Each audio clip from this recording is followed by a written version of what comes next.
오늘 마지막 강의고요. 말씀드린 것처럼 분량이 좀 있습니다. 그래서 조금 빠른 속도로 진행해 보도록 하겠습니다. 자, 지금까지 서막이 시작된 이후로 이와 같은 소위 증인들이 등장을 해서 오이디푸스와의 대화를 통해서 그 진실의 일부들을, 편린들을 이제 맞춰 나가기 시작합니다. 근데 이제 결정적으로 그 진실의 전모가 드러나게 되는 것은 바로 이 마지막 두 증인. 먼저 코린토에서 온 목자, 그리고 바로 이곳 태백의 목자, 이 두 사람입니다.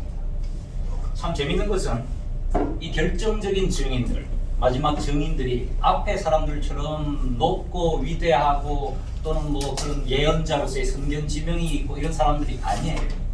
극히 미미한 필부들, 아주 평범한 미천하기까지 한 존재들의 입을 통해서 그렇게 찾아 헤매던 그 진실의 전모가 드러난다.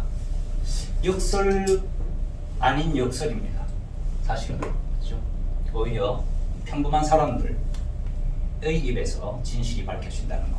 오히려 높은 사람일수록, 가진 것이 많은 사람일수록 지켜야 할 게 많다 보니까 종종 거짓말을 하게 되는 거죠.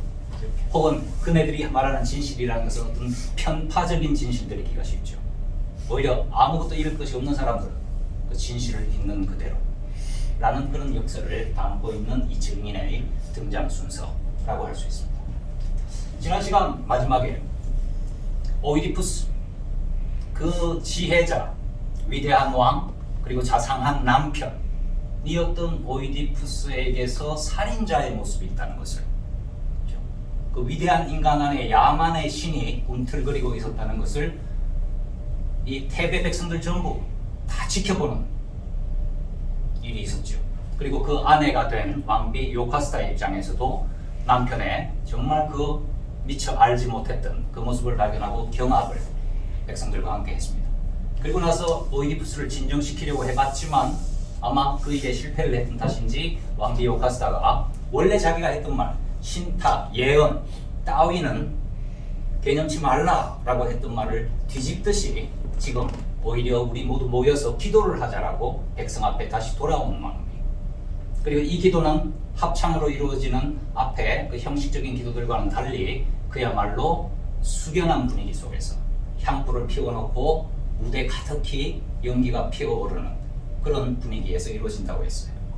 그렇게 된 상태에서야 비로소 정말 그토록 바라던, 오라고 여기 임재해달라고 빌던 신의 정말 나타날 수도 있는 분위기가 만들어진다고 했습니다. 그리고 그 미망의 세계, 그 연기로 가득 채워진 그 신비한 분위기에 어쩌면 한 줄기 빛이, 그야말로 진실이 또는 태양신 아폴로가 등장할지도 모르는 순간이 연출되었지만 정작 등장한 것은 바로 이 사람이라고 했죠. 그렇죠? 코린토에서 온 목자입니다. 그래서 그 빛나는 신의 형상이든 신의 거대한 그림자든 그것을 기대했던 많은 사람들에게 이 정말 볼품없는 꾀죄죄한, 거기다가 경망스럽기까지 한 이 노인네가 등장하는 바람에 우리의 기도가 그냥 수포로 돌아갔다라고 다 생각했을 수 있어요. 저런 사람한테서 무슨 진실을 발견할 수 있겠느냐, 무슨 빛을 발견할 수 있겠느냐. 그런데 우리 조심해야 됩니다. 외모로 사람을 판단하지 말라라고 했어요. 아니라고, 절대 그럴 리 없다라고 사람들은 생각했지만 결국 이 사람이야말로 그 최종의 진실의 첫 다리를 놓는 사람입니다. 그래서 이 사람이 전해주는 그 소식이라는 게 뭡니까?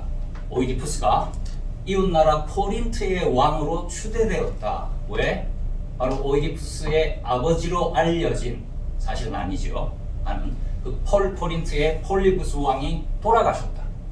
그것도 자연사하셨다 라는 소식을 갖고 옵니다. 자, 그 소식을 받아든 왕비 요카스타, 그리고 궁정에서 달려나온 오이디푸스, 그 얘기를 듣고 안도의 한숨을 내쉽니다. 왜? 오이디푸스가 받았다는 그 저주의 신탁, 아버지를 죽인다 라는 그 신탁이 이루어지지 않은 거거든요. 자연사하셨다는 거예요. 그래서 한편으로는 아버지가 돌아가셨다는 것에 슬퍼하지만 또 한편으로는 자기 손에 피를 묻히지 않았다는 점에 대해서 그야말로 안도하고 기뻐하기까지 하면서 결국 왕과 왕비가 내뱉는 말들은 바로 저와 같이 다시 한번 그 신탁과 예언에 대한 경멸, 부정, 다시 말해서 인간의 어떤 신의 길 앞에 고개를 뻣뻣이 쳐든 인간의 모습을, 오만을 다시 한번 드러내게 됩니다. 지난 시간 말씀드렸다시피 테베 시민들의 관점 그리고 이 극을 바라다보고 있는 아테네 시민들의 관점에서는 저런 말들은 바로 신성 모독적인 발언인 것이고 소위 말하면 국민정서법상 위배되는 그런 얘기라는 거죠. 그럼에도 불구하고 이렇게 신탁이 비켜갔다라는 것에 안도하고 다시 한번 오만해지는 인간의 모습. 그런데 거기서 한 걸음 더 나아갑니다. 더 나아가서 신탁의 부정으로부터 그 다음 따라오는 것은, 논리적으로 따라오는 것은 뭔가 하면은 신의 뜻이 아니라 인간 자신의 뜻으로 인간의 운명을 개척해 나간다. 정해놓은 섭리에 의해서가 아니라 개인의 의지에 의해서, 자유의지에 의해서 인간이 자신의 삶을 만들어 나갈 수 있다라는 이 말하자면 선언. 이 말은 극 중에서도 물론이거니와 그 당대 관객인 아테네 시민들에게 있어서는 그야말로 이 말은 그 시기에 바로 그 신본주의와 인본주의의 과도기적 상황에서 이것이 바로 인간 중심주의, 휴머니즘이라는 것의 태동을 알리는 그와 같은 선언이라고 할 수 있겠습니다. 문제는 그럼에도 불구하고 오이디푸스가 아버지가 돌아가시고 자기가 그 왕위를 물려받게 되었다 라는 얘기를 듣고도 그렇지만 나는 돌아갈 수 없다는 거예요. 왜? 아버지를 죽인다라는 신탁의 절반은 수포로 돌아갔다 하더라도 어머니와 잠자리를 같이 하게 된다, 어머니와 결혼하게 된다 라는 그 신탁은 아직 살아있단 말이죠. 그 어머니는 지금 미로페라는 코린트의 왕비는 아직 생존해 계시다는 거예요. 그러니 그게 두려워서 나는 돌아갈 수가 없다 라고 말하는 거죠. 여전히 오이디푸스는 이 순간에 오래전에 자신이 델피 신전에서 물었던 그 질문을 이제는 잊고 있습니다. 그냥 그 저주의 신탁 때문에 저 의식의 수면 아래로 가라앉아 버린 그 질문은 뭐죠? 내 진짜 부모가 누군가. 그냥 그 저주의 신탁의 충격 때문에 그 질문은 그냥 당연지사로 코린트의 왕과 왕비 폴리버스와 미로페가 바로 나의 부모다라고 그냥 자기가 은연중에 믿어버리게 된. 그래서 이런 말을 하네요. 그런데 오이디푸스의 그런 두려움을 옆에 있는 왕비 아내 요카스타가 누그러뜨려 주려고 합니다. 그러면서 하는 말입니다. 두려워 말라. 왜? 이렇게 말을 합니다. 많은 남자들이 그런 두려움을 가졌을 때 그건 꿈에서나 이루어지는 일이다. 꿈이란 게 뭐죠? 지금 이 대사에 말하자면 젊은 시절에 프로이트가 귀가 탁 열려버린 거예요. 꿈에서 이루어지는 근친상간적 욕망의 성취. 꿈에서나. 현실에서는 결코 일어날 수 안 되는 일이고, 그죠? 그야말로 인류 사회의 금기와 같은 것인데 그것이 꿈에서는 이루어진다. 그럼 꿈이란 무엇이냐? 현실이란 무엇이며? 그 질문을 프로이트가, 젊은 날의 프로이트가 하기 시작한 겁니다. 그러면서 그 양반이 한 말이 뭐죠? 꿈이라는 것은 결국 무의식이다. 우리의 인간의 어떤 사유, 인간의 감정, 인간의 의식, 이 가닿을 수 없는 어떤 지점이 인간 정신 속에 자리 잡고 있다는 거예요. 의식의 수면 저 아래에는 소위 깊디 깊은 무의식의 세계가 펼쳐져 있다는 거예요. 그런데 우리 생각으로는 도저히 그것의 정체를 알 수가 없죠. 내 자신이 내 자신 속에 있는 나의 무의식을 접근할 수가 없어요. 그래서 프로이트가 말하기를 그 무의식이라는 것은 인간 정신의 어두운 대륙이다 라는 말을 하게 됩니다.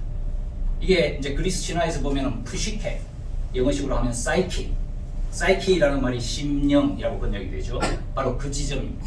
사이키의 영역, 어두운 대륙, 인간의 의식이 가다할 수 없는 인간 존재의 어떤 본질, 바로 그것입니다. 그것을 들여다보니까 지금 이 드라마에서 물론 프로이트가 환자들 상담을 통해서 임상학적으로 많은 어떤 사실들을 수집하고 있었고 발견하고 있었고, 그것이 이 드라마에 펼쳐지는 이 이야기 바로 뭐냐?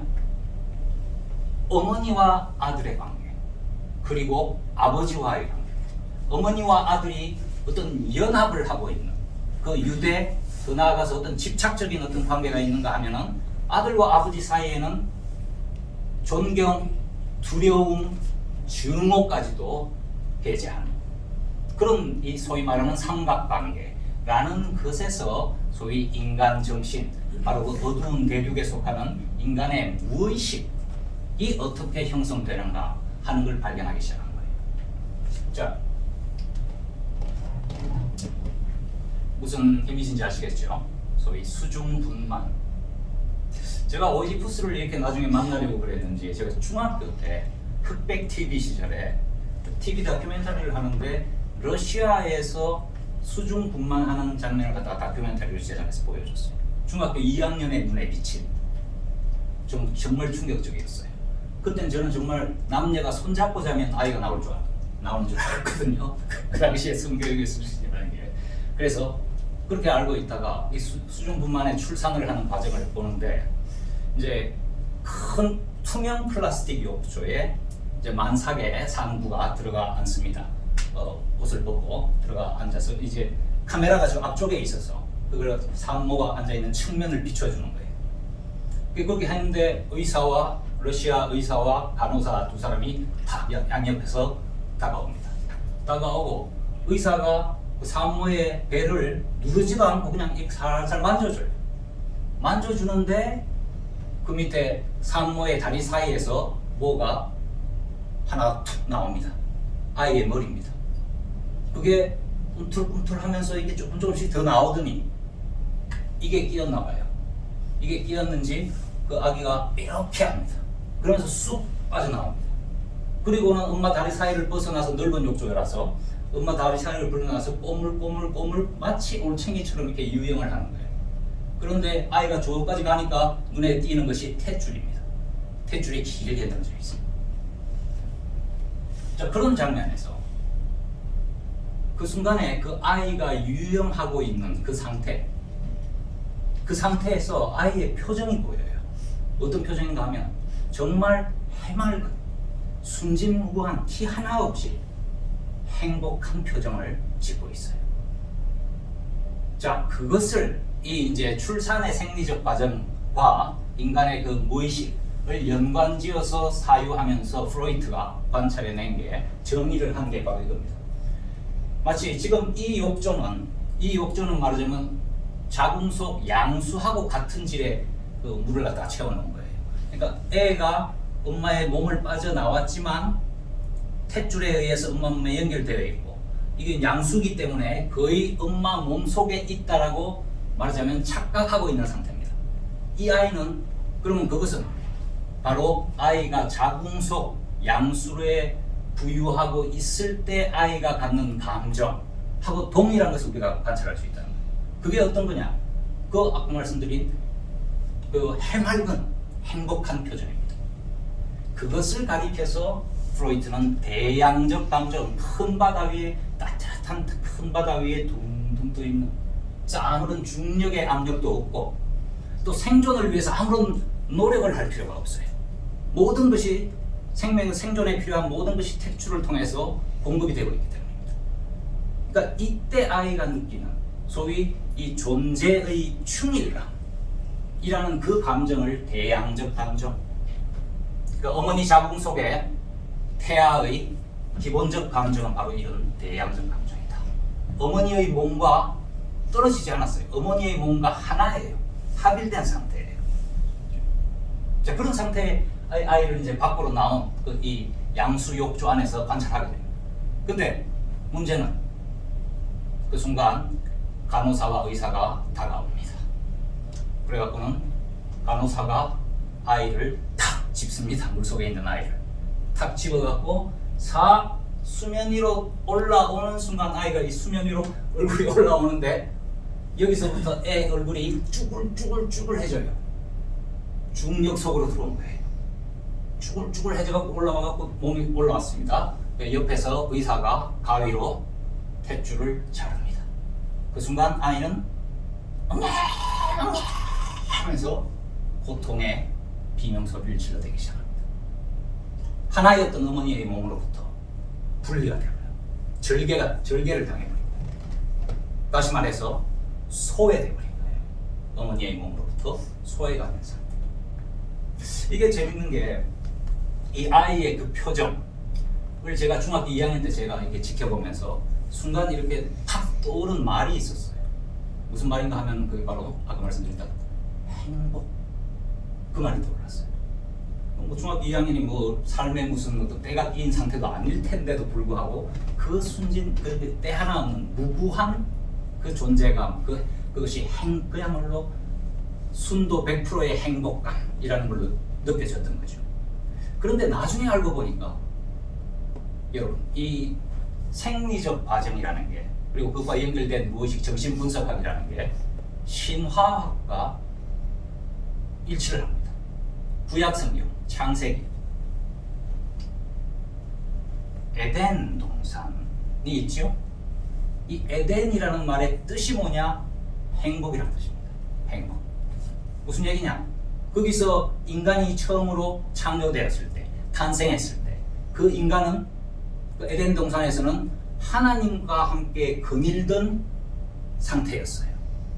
하나님 앞에서 옷 하나 걸치지 않고 발가벗고 자유롭게 있는 그대로 그 아담과 에덴 동산에서의 아담과 이브와 신의 관계는 바로 이 인간 개체로 볼 때는 어머니 몸속에 그 자궁속 양수에 유영하고 있는 아이의 상태, 과학적 관점으로 본 인간의 출생이라는 것하고 신화적 관점에서 본 인류의 탄생이라는 게 동일선상에 있어요. 그래서 정신분석학과 또는 이 생리학과, 이 생물학과, 신화학은 같은 인간의 어떤 발원에 대한 존재의 시원에 대한 같은 이야기를 사실은 하고 있는 거다. 자, 그렇게 보면 자, 하나 이 문제는 자, 그렇게 행복감에 있던 아이를 갖다가 어머니의 몸으로부터 잘라냅니다. 그죠? 어떤 소외 상태. 근데 가만히 생각해 보면은 그게 어떤 행복의 단절이요, 존재의 분리요, 그렇긴 하지만 그렇게 탯줄을 끊고 나서야 이 아이는 하나의 개체로서의 인간이 되죠. 인간이 된다는 것은 뭐냐? 인간의 절대적 조건은 뭐냐? 바로 그 분리, 단절, 소외라는 것이 인간의 조건이라는 겁니다. 그래서 근원적 소외라는 게 우리 몸속에, 심령 속에 생리적으로, 심리적으로 축적이, 그러니까 DNA에 각인이 되어 있는 상태라는 거죠. 자, 그렇게 분리되어 나온 아이는 어떤 행태를 보입니까? 계속 울면서, 그죠? 그 울음이 언제쯤 멈춰지죠? 어머니의 품에 안겼을 때, 어머니의 젖을 빨 때, 다시 한번 어머니와 하나 되려고 하는, 그죠? 그 노력들을 통해서. 그래서 말하자면 속고 있는 거죠. 이미 분리가 되었는데, 그죠? 아직 이유기에 이르기까지 아이는 나는 어머니와 아직도 하나다라는 착각을 하고, 그렇게 영영 살 수는 없잖아요. 어떻게 되죠? 성장이라는 것은 어머니로부터 분리가 됩니다. 그 분리 과정에 적극적인 주체로 개입하는 것이 누구다? 정상적인 상황에서라면 아버지입니다. 그죠? 아버지가 애가 맨날 붙어 있으면은, 야 이놈아, 이 여자는 내 거야. 가! 따로 재우고 저렇게 하고 머리 보내고 합니다. 그러면서 이 아이의 본능적인, 그야말로 원초적 본능으로서 어머니와의 합일이라는 그 욕망이 아버지에 의해서 지속적으로 저해당하는 겁니다. 그럼 이 아이는 자라면서 어떻게 될까요? 처음에는 이 아버지를 증오하고 두려워하고 그 위력에 눌려갖고는 결국은 그 증오가 나중에는 존경으로 바뀝니다. 아버지의 법에 따르기 시작하면서 이걸 이제 사회화 과정이라고 하는 거죠. 그래서 이 아이는 정상적인 아이로 자라난다. 그 과정을 통틀어서 오이디푸스 컴플렉스다. 그렇게 얘기를 하는 겁니다. 자, 그렇게 보면 자, 그렇습니다. 근친상간의 이야기입니다. 인류 사회에서 절대 허용되지 않는, 그죠? 그런데 이 오이디푸스라는 인물은 신화 속에, 그리고 이 연극으로 만들어진 주인공 오이디푸스는 그 인류 최대의 금기를 어기고 어머니의 몸과 합일이 되려는 원초적 욕망을, 자기 자신도 모르는 욕망이에요. 아까 말씀드렸다시피 의식의 차원을 넘어서서 무의식적인 것이기 때문에 그 욕망을 성취한 참 독특한 케이스가 되는 겁니다. 그러면 아까 그분이 지금 질문하셨듯이 왜 이런 끔찍한 얘기를 하냐, 그죠? 아버지를 죽이고 어머니를, 근친상간, 이것을 갖다 우리가 끔찍하다고 생각하는 것은 결국 뭡니까? 그것을 우리가 도덕적 관점에서 바라보기 때문에 그렇죠? 근데 지금 이 작품이 얘기하는 것은 그 도덕적 관점을 넘어서서 지금 말씀드린 것 같은 인간 존재의 근원적 조건이 뭐냐? 우리의 의식으로는 가닿을 수 없는 그 정신적 실제는 뭐냐? 라는 그 질문, 인간의 심층적 존재 상태에 대한 이야기를 하려고 하는 거예요. 그래서 바로 그렇습니다. 이 근친상간을 하나의 비유로 놓고 생각하면 이런, 우리 모두에게는 그야말로 어머니, 영원한 고향, 그곳으로 되돌아가고자 하는, 그걸 우리식으로 달리 말해서 귀소본능 이렇게 말하기도 하고요. 그죠? 어떤 향수이기도 하고요. 대한민국 군대에 다녀온 남자들이 잘 아는 것은 그겁니다. 훈련 막 시켜서 고생 시켜갖고 육체적으로 굉장히 힘들게 만들어 놓고 연병장에 모여 앉은 장병들을 앞에 있는 장교가 그렇게 합니다. 자, 지금부터 3번 복창한다. 어머니! 그래 놓으면은 형들이 어머니! 어머니! 어머니 하다가 다 울어버려요. 다 울어버려요.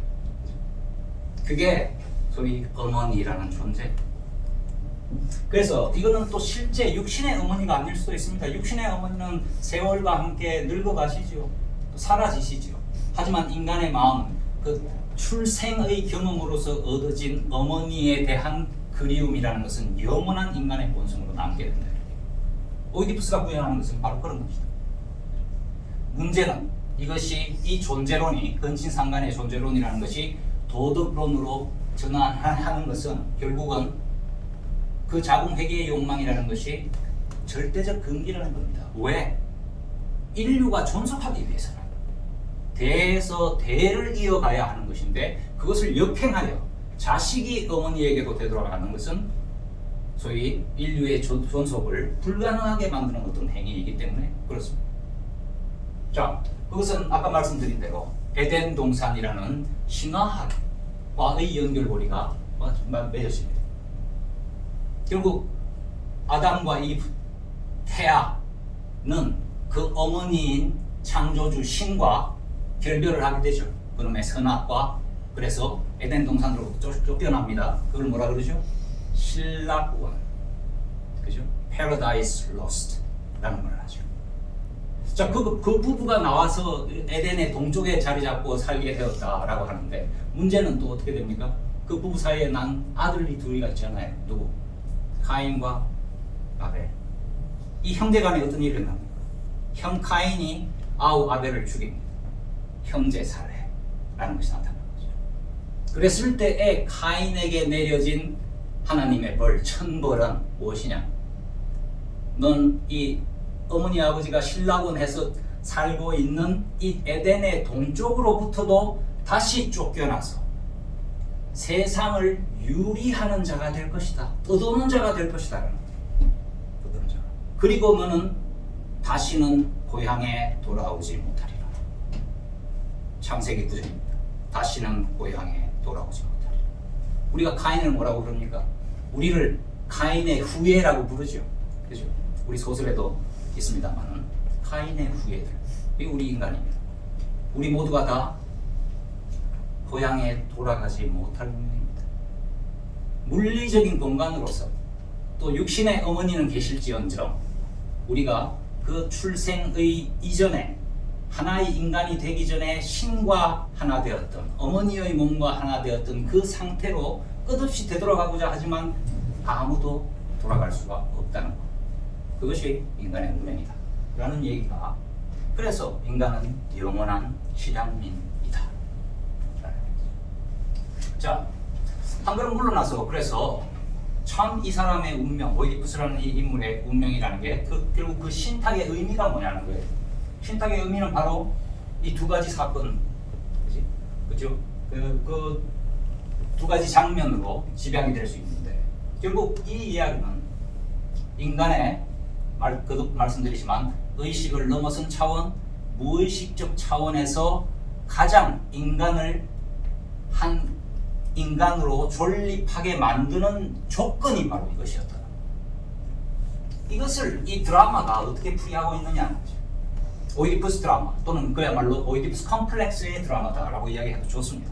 좋은데 그것은 바로 인간의 태생적 진실, 인간 존재의 무의식적 실상이라는 것을 드러내고 있는, 겉으로 표면으로는 바로 아들과 아버지의 대립이라는 게 바로 그 살인 수사극의 형태를 띠고 진행되는가 하면 어머니와의 관계라는 것은 결국 출생의 비밀에 얽힌 극이다. 이 두 가지 연극적 형식, 이야기의 형식을 빌어서 흥미진진하게 그 미스테리가 풀려나가는 과정을 쫓아가고 있지만, 결국 이 작품의 이 극의 심층적 구조는 뭔가 하면 바로 이 두 장면으로 집약되는 인간 존재의 사이키, 어두운 대륙, 현실에서는 결코 이루어질 수 없는, 또 발설될 수도 없는 인간의 근원적 욕망에 관한 이야기다. 그래. 자, 이것을 몇 번 말씀드린 우리 국립극단 공연에서 어떤 식으로 했는가 하면은, 지금 저기 무대 바닥이 경사면으로 이렇게 가파른데요. 저기 뭐 이게 하얀 칠이 보이지 않습니까?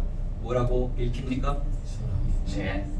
저게 어떻게 저렇게 그려지는가 하면은, 오이디푸스가 우리가 지난 시간에 봤던 그 세 갈래길 살인 사건의 그 현장을 회고하는 그 장면에서, 지금 이 공연에서는 오이디푸스가 그 장면을 회고하기 시작하는데, 세 갈래길을 언급하면서 할 때에 행위예술가, 어떤 역할을 맡은 사람이 아니라 행위예술가 한 사람이 들어가서 백묵이, 이런 뭉치 백묵이 있어요. 그 백묵으로 무대 바닥에다가 세 갈래길을 그립니다.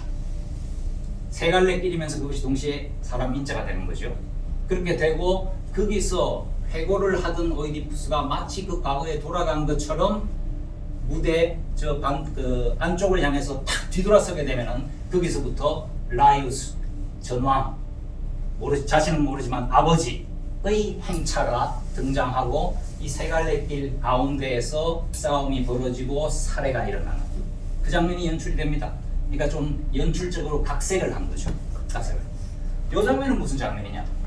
이거는 그거의 종막에 가서 오이디푸스가 그 모든 진실을 다 알게 되었을 때, 자기가 아버지를 죽였고 어머니와 결혼했다는 그 사실을 발견하고 나서 먼저 궁정으로 도망치듯 들어가 버린 아내이자 어머니 요카스타를 쫓아 오이디푸스도 들어갑니다. 들어가서 원작에서는 사실은 이 두 사람의 만남이 이루어지지 않아요. 오이디푸스가 들어갔을 때는 이미 요카스타는 목매어 자살했습니다. 근데 역시 각색을 해서 이 두 사람이 마주치게 만듭니다. 그랬을 때 오이디푸스가 이 요카스타의 몸을 부둥켜 안고, 당신이 내 어머니요, 내가 당신 자식이다, 내 얼굴을 보라 라고 절박하게 호소합니다.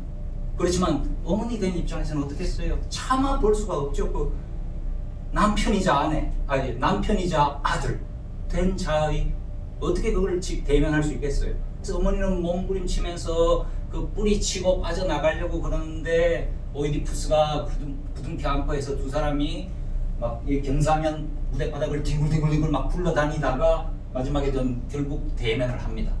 서로 직면을 합니다. 근데 직면을 하자마자 이게 도저히 서로를 바라볼 수 없는 참혹한 관계잖아요. 오이디푸스가 먼저 어머니 가슴팍에 무너지고, 그 다음에 땅바닥으로 무너지면서 어머니의 치마 속으로 들어갑니다. 이렇게 함으로써 소위 그 자궁회귀의 욕망이라는 것을 가시적으로 이렇게 무대 위에 형상화했던 거예요. 그래서 이 사람인이라는 것은 세 갈래 길의 살인 사건, 바로 부친 살해라는 그 동기와 그 다음에 이 어머니와의 재결합, 합일 혹은 자궁회귀라는 그 모티프 두 개를 같이 모아서 이렇게 형상화를 했던 그런 장면입니다.